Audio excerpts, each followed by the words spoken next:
The White House is considering cutting steep tariffs on Chinese imports in a bid to de-escalate trade tensions with China.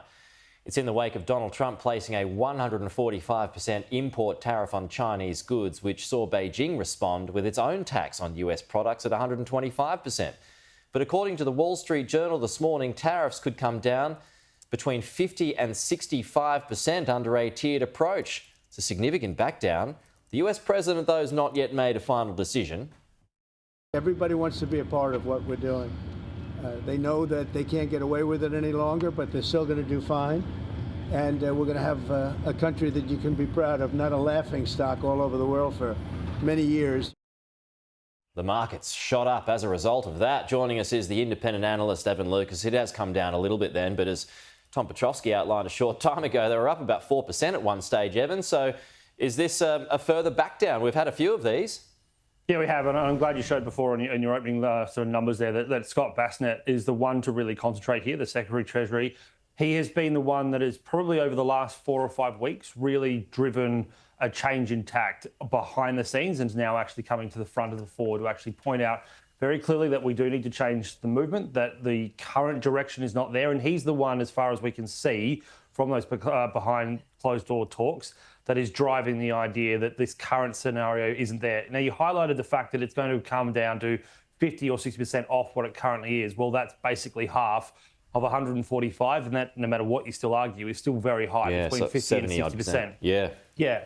And that's still a long way away from where it was in the first Trump presidency as well. So there's still a lot there. There is also suggestions that it will be tiered around a 30% tariff on anything that is seen as not national security issues, and then those that are prioritised to the development of the United States. So that would be things like auto materials, manufacturing that may be moved back into the US. So there's still a long way to go. It's a good step. The highlight here is that another report that came out from Reuters last night that was actually talking about particularly German shipping companies, and that is the one to highlight, which is Herping Lloyd. They have seen 30% of exports out of the Chinese area to the US cancelled by up to 42% since Liberation Day. So 42% of shipments out of China have just been cancelled straight to the US, and shows you the kinds of issues. Yeah. It's not just about the tariffs, it's the trade right now that is stopped. So we now don't actually have shipments on seaborne numbers going across. And that's where the other part of this talk is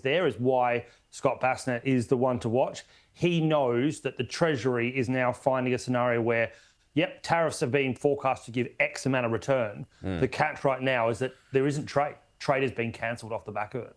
We're just looking at pictures coming in to us from the Oval Office at the moment, Evan, of Donald Trump signing a whole bunch of new executive orders. It relates to AI and education. We'll keep a watch on that. But what do you make of his performance, or his threat, first of all? And we've got to call it that, his threat to Jay Powell, and then withdrawing that yesterday. So Jay Powell is safe in his role. Yeah, and I think the reaction is that what we have seen when he did that is the impact that happened on the US dollar and the impact that happened on the bond market. So the US dollar has been absolutely smashed over the last 10 to 15 days. You've got to remember, the Australian dollar has now done a complete round trip since Liberation Day. So it started at 63 cents, got down to as low as 58.9 against the US dollar. It's now higher than that. It got to 64 cents. And this is off the back of threats around trade, but also the threat to the independence of the Federal Reserve means that the ability to the US government to borrow, to manage the way that people borrow, to manage the economy, was also under threat. Market definitely didn't like it. And when he did this on Tuesday and put out on Truth Social that the loser that is Jay Powell, in his words, needed to get out of the way, or I'll make him get out of the way, the bond market did what it did at the start of the tariffs, which is that we saw US debt actually start to get more expensive. The US dollar got thumped, and he has to back away from that. So he may talk a big game, but the market is actually acting as a guardrail, something I don't normally get to say, but there is no doubt the checks and balances normally comes from the administration. The checks and balances at the moment on the president is the market. All right. Evan, good to see you. As usual, we'll talk to you soon.